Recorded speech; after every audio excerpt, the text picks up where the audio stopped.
My life in less than 2 minutes. I was born in Halewood, which is in Merseyside, and then we moved to Cheshire, to Hertford, where I lived in this house, or house around this area, and then went to this school, which is Hertford County Primary, and then went to Sir John Dean's Grammar School in nearby Northwich. Then we left the northwest to move to the northeast, where I lived in Stockton-on-Tees, in a place called Hartburn. There we lived, and there's the school I went to, and then I went to Sixth Form College just up the road. And then I went to college to study for a degree in Huddersfield, where I lived in a house here, and there's what's now Huddersfield University and the halls of residence where I spent my final year. Then back to Stockton, where I lived in my brother's house here and worked here at Radio Tees in Dovecot Street. Then I left England and flew all the way to Australia, where I lived in Brisbane with relatives who lived in Taringa. There they are. And then I travelled to Sydney,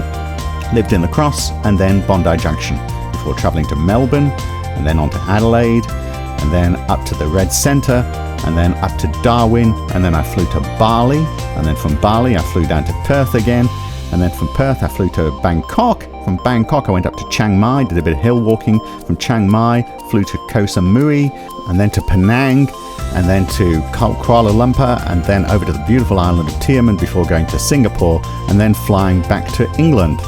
where I lived with my parents for a little while, who lived in Alvanley in Cheshire, before moving to St Albans, then to Highbury in London, and then to Tooting Bec, and then to Ravenscourt Park, where I worked for the British Tourist Authority in Hammersmith, and they sent me to Sydney, where I lived in Edgecliff. And then I bought a house in Gryde, and then I moved to Hargrave Street in Paddington, then bought an apartment in Darlinghurst, which is very close to the city, but unfortunately I was working in Forestville at the time, and then I bought a house in Wahroonga, which is where I live now, a long way away from where I was born in Halewood.